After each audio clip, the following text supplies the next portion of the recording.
21 novembre 2025, peuple d'Afrique, recevez nos salutations. Au Conseil de sécurité des Nations Unies, un match entre l'AES et la CEDEAO, un match qui ne dit pas son nom. C'était un débat qui a été organisé. J'ai vu la CEDEAO essayer de publier quelques rapports à sa faveur. Non, ce n'est pas comme ça. Nous avons dénombré 10 points. 10 points, ou sinon 10 raisons pour lesquelles il n'est pas possible que l'AES puisse travailler avec la CEDEAO, en tout cas pas à court terme, pas à moyen terme. Ce n'est pas possible. 10 points, et le premier point n'est autre que d'abord la nature des dirigeants. À la tête des pays de l'AES, vous avez des officiers supérieurs très respectés dans leur pays, qui sont arrivés en pouvoir en rejetant un ordre qui est établi depuis la période précoloniale. Donc, ces officiers supérieurs qui sont intervenus sont très populaires dans leurs pays respectifs. Vous avez remarqué comme moi, quand les médias français faisaient croire à un blocus autour de Bamako et pour essayer de pousser à l'impopularité du président Assimi Goïta, ce fut l'effet contraire. Quand il est sorti pour aller à la pose des premières pierres d'un projet de 15 hôpitaux, il a été applaudi par les populations qui pourtant étaient en manque de carburant qui attendaient dans les stations. Pour dire, ces dirigeants sont aujourd'hui compris par les populations. Donc de plus en plus, la communication passe. Ça, c'est la nature des dirigeants de l'AES. Et de l'autre côté, nous avons affaire à quel genre de dirigeants? Au niveau de la CEDEAO, nous avons affaire à des larbins, à des laquais, qui sont là comme des préfets, qui travaillent pour les intérêts de leurs maîtres. Les dirigeants de l'AES travaillent pour les intérêts de leur population, rien que pour leur population. C'est pourquoi c'est des pays qui remboursent au fur et à mesure les dettes qui pesaient sur les pays. Donc, au lieu d'augmenter les dettes, c'est des dettes qui sont en train de diminuer. Par contre, de l'autre côté, travaillant pour les maîtres ne font rien gratuitement. Les pays sont de plus en plus endettés. C'est la nature. Et leurs maîtres travaillent, font tout, utilisent des terrains pour éclipser les travaux abattus par les dirigeants de l'Est. Parce que si les populations africaines voient comment ces trois dirigeants sont en train de travailler en 4 ans, en 5 ans, leur bilan, c'est très positif. Donc, d'autres peuples vont s'en inspirer. Comment éclipser? Comment présenter ces pays comme uniquement des pays confrontés à des groupes terroristes, oubliant au passage de montrer un projet de 15 hôpitaux, des universités en construction partout ici au Mali, des stades rénovés, des stades construits, et partout même des routes qui étaient en train d'être, si ce n'est que leurs terreaux qui interviennent pour empêcher la réalisation de ces travaux routiers. Donc la nature des dirigeants, nous n'avons pas affaire aux mêmes dirigeants. Donc le Conseil de sécurité est en train de perdre son temps inutilement. Nous ne voyons aucune possibilité par laquelle nous puissions avoir un cadre de travail sincère, cohérent et surtout constant. Et d'ailleurs, c'est ce qui nous conduit à la deuxième raison. Nous avons cité 10 raisons. On peut aller au-delà. Mais nous avons essayé de nous limiter 10 raisons. Deuxième raison, c'est que les pays de l'Est ont mis en place ce qu'on appelle une force conjointe d'opération, c'est-à-dire FIAS, qui est opérationnelle. Vous avez des vidéos dans la ville de Sikasso où des militaires burkinabés, nigériens, maliens sont acclamés. Et c'est un état-major qui n'a rien à voir avec nos 3 états-majors, certes qui travaillent main dans la main, mais qui a son commandement à lui. Et c'est dirigé par un burkinabé. Et c'est installé à Niamey. Donc les 3 pays opèrent. Et c'est un état-major qui est en train de se doter de ses propres moyens. Vecteurs aériens, des engins lourds et autres. Donc une force de 5000 hommes déjà opérationnels. Or, de l'autre côté, la CEDEAO, sa fameuse force en attente qui devait aussi être constituée de 5000 hommes, est à 1650, paraît-il. Mais nous avons fouillé, nous avons vérifié, nous pensons que la fameuse force en attente de la CEDEAO n'existe pas. Donc ça fait plusieurs années que la CEDEAO est en train de vouloir mettre en place une force de 5000 hommes pour lutter contre les terroristes, une force qui n'a jamais vu les jours. L'AES, à peine créée, crée une force de 5000 hommes et rend la force déjà opérationnelle. La force est déployée, elle mène des opérations. Actuellement, au moment que j'enregistre cette émission, cette force participe aussi à la sécurisation des convois des camions-citernes venant au Mali. Donc, l'AES a déjà une force unifiée qui est opérationnelle. Or, la CEDEAO n'a aucune force qui soit opérationnelle. Donc, je ne vois pas dans quel cadre les deux peuvent collaborer. Ce n'est pas possible. Ce qui s'est passé au Conseil de sécurité, c'est une tentative. C'est une manipulation des impérialistes. Vouloir redorer un peu l'image des blasons de des gens qui dirigent la CEDEAO. Sinon, dans les fonds, ce n'est pas possible. C'est pas possible. C'est pourquoi la troisième raison qu'il faudrait noter, c'est le divorce entre les pays de l'Est et la CEDEAO. Le divorce est très récent. La plaie ne s'est même pas bien cicatrisée. Je ne vois pas comment est-ce qu'on va venir tenter quelque chose. Il faudrait prendre en compte le fait que ces divorces-là soient très très récents entre les pays de l'Est et puis la CEDEAO. Et il faudrait se poser la question, pourquoi il y a un divorce? Pourquoi est-ce qu'on arrive à un divorce? Est-ce qu'on s'est bien quitté? Est-ce que c'est avec de bons termes? Et là encore, ce n'est pas possible. Donc, la plaie ne s'est pas bien cicatrisée. Ça ne sert à rien de vouloir tenter quelque chose. Ça ne va pas fonctionner. Parce qu'on s'est quitté parce que nous avons trouvé d'ailleurs que la CEDEAO était vassalisée aux impérialistes. C'est ce qui nous conduit d'ailleurs à la quatrième raison du divorce. Parce que les pays de la CEDEAO sont alliés militairement. À 99,99% sont alliés à certains pays de l'OTAN, principalement la France.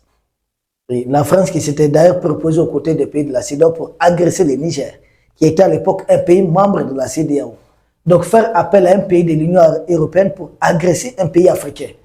La CEDEAO n'est pas crédible à nos yeux. Donc il y a cette crise de confiance. Nous, nos partenaires militaires ne collent pas avec les partenaires militaires de la CEDEAO. Nous sommes avec des pays qui sont souverainistes comme nous. Des pays qui affrontent les mêmes alliés de la CEDEAO, qu'elles soient en Ukraine, un peu partout. Donc on ne peut pas opérer ensemble parce que nous, en effectuant des opérations militaires, nous avons besoin de partenariats souvent de l'appui de certains de nos partenaires en matière de renseignement, de satellites. Or ça ne va pas fonctionner. Certains pays de la CEDEAO ne vont pas accepter que les Russes et autres là puissent participer à nous aussi également, nous ne sommes pas prêts à accepter que des gens comme l'Alassane Draman Ouattara puissent nous ramener entre les mains de la jeune française elle-même qui est en train de tout perdre dans le monde. Moi, je pense mieux vous être allié à quelqu'un qui est fort, qui est puissant, qui peut vous défendre en cas de certains problèmes. La jeune française ne peut même pas se défendre. C'est un pays dans la guerre d'une haute intensité qui ne peut pas tenir 10 jours face à la Russie. Vous vous souvenez qu'ils n'ont pas tenu plus de 40 jours face à Hitler à l'époque. C'est important de le dire.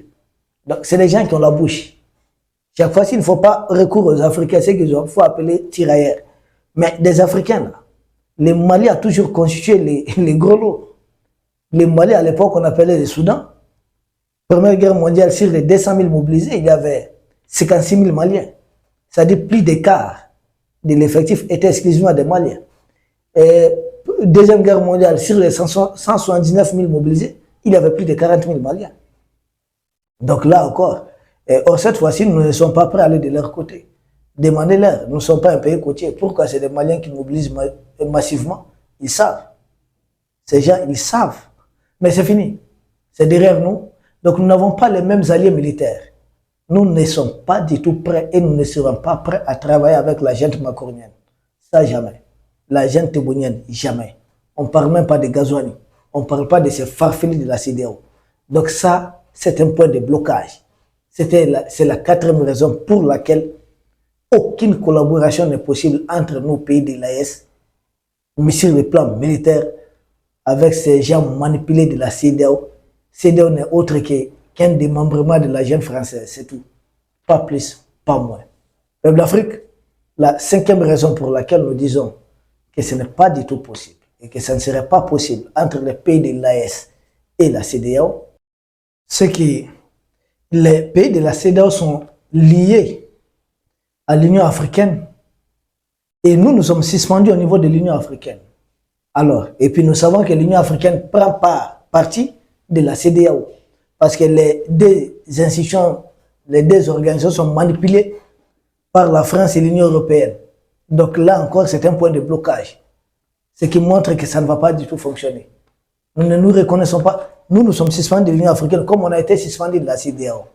Et à ce rythme, sans doute, ne soyez pas surpris de voir un jour les pays de l'Est s'est retiré purement et simplement de la fameuse Union africaine.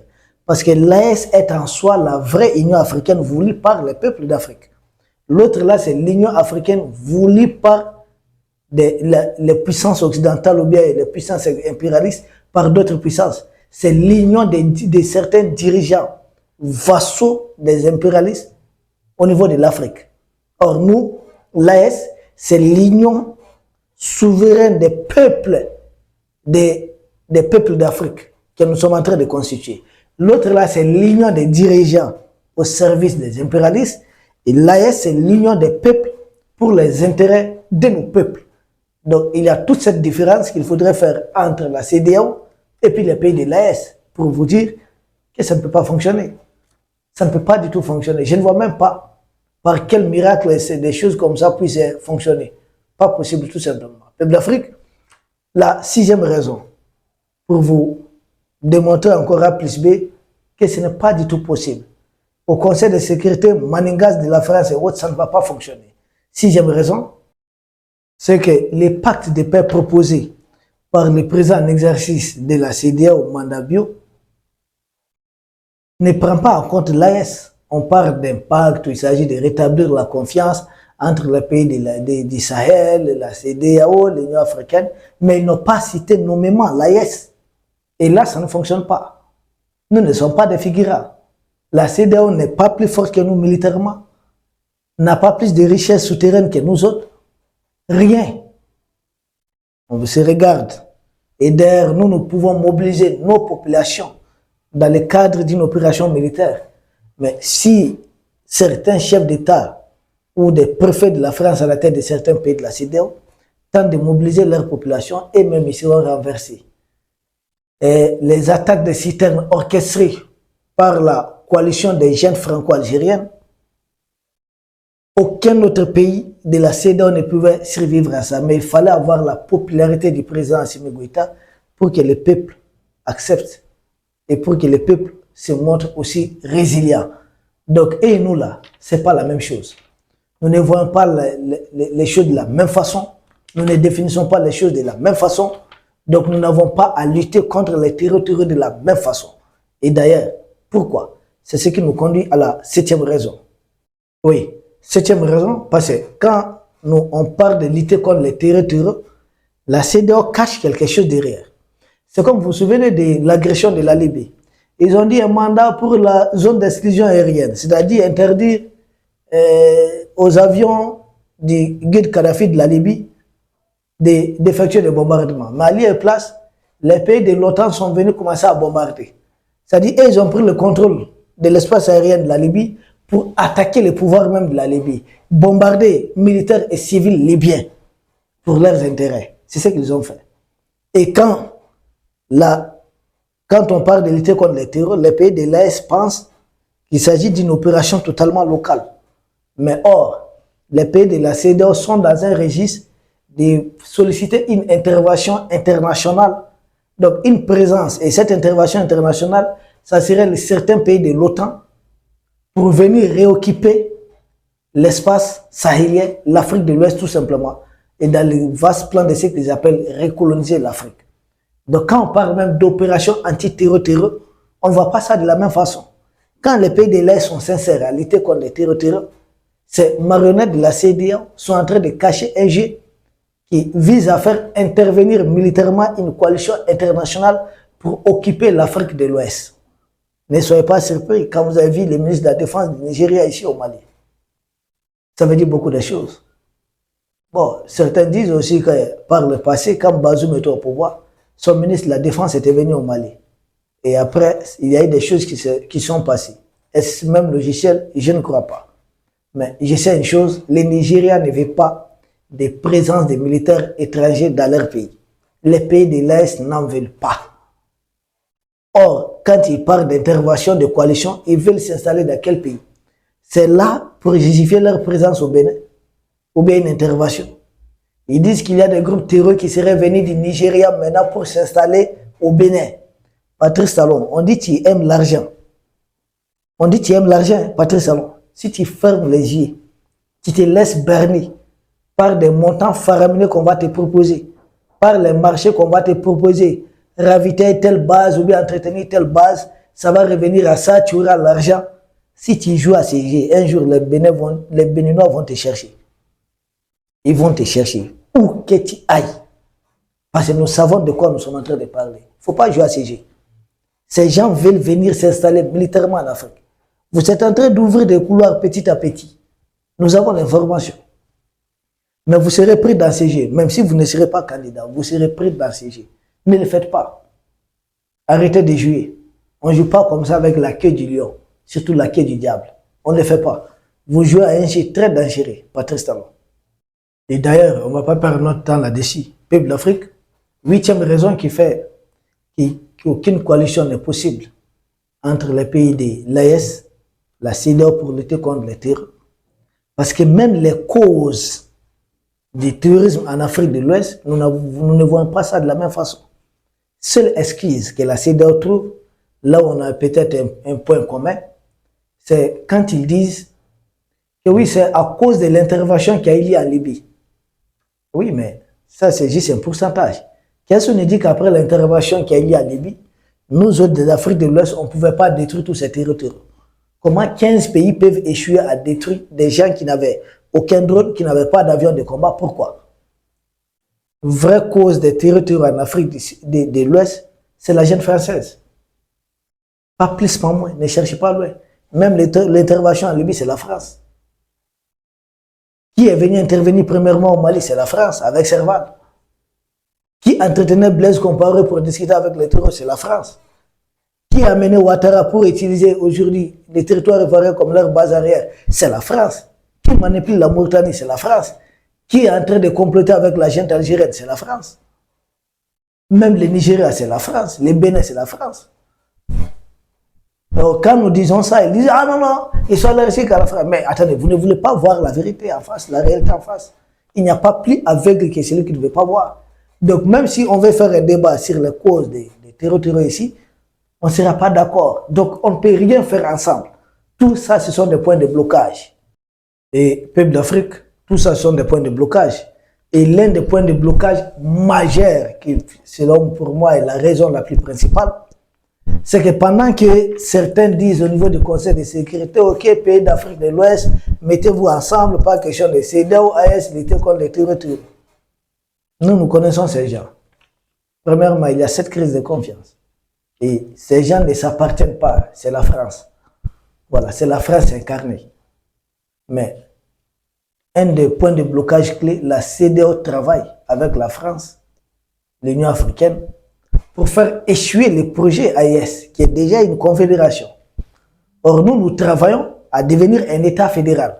Donc, si nous nous projetons dans l'avenir, nous ne voyons pas les choses de la même façon. Pour nous, l'avenir, c'est que l'AES devienne un État fédéral.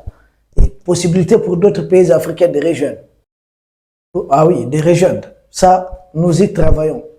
En tout cas, l'AES, notre projet, c'est de l'étape de la confédération, devenir un État fédéral, avec un seul président. Mais la CEDEAO travaille à rester entre les mains de la France. Donc, comment venir à bout des pays de l'AES? On ne va pas se comprendre. Et puis, l'Afrique, le dernier point, la 10e raison qui fait que ces marionnettes de la CEDEAO et nous autres pays de l'AES, nous ne pouvons pas travailler. Nous ne pouvons pas lutter contre les terroristes parce que pour nous, les terroristes là-même, c'est la jeune française. Les terroristes même, c'est certains dirigeants de la CEDEAO. Donc comment lutter contre eux-mêmes? Ils ne vont pas accepter. Donc nous ne sommes pas des enfants, ils ne vont pas nous laisser manipuler. Mais la 10e raison, elle est toute simple. Et vous la connaissez d'ailleurs. Parce que quand on parle de coalition internationale, c'est une question de casque bleu de l'ONU. Or, nos pays de l'AES, on avait les casques bleus ici.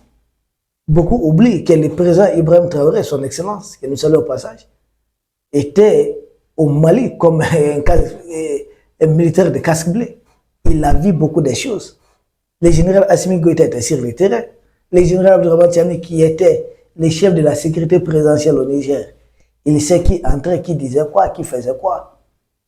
Nous savons que nulle part dans le monde, les fameux casques bleus n'ont jamais combattu ou bien éliminé un seul territoire. Jamais. Nulle part dans le monde. Ça ne va pas commencer ici. Ils avaient plus de 12 000 militaires ici. avec leur personnel civil, plus de 14 000. Ils n'ont jamais combattu. Les territoires, ils disaient ne pas avoir ces mandats, ils ne même pas avoir les moyens de le faire. Pour la CEDEAO, il le faut, parce que Ouattara doit son pouvoir au casque bleu aussi. Donc, conclusion, opération conjointe AES-CEDEAO contre les territoires, ce n'est pas possible, parce que pour nous, les territoires, c'est la CEDEAO tout simplement. La CEDEAO et ses maîtres, principalement Emmanuel Macron et Tebboune. Peuple d'Afrique, nous vous remercions. Nous espérons vous retrouver demain pour un autre sujet au sommet de l'actualité. Merci.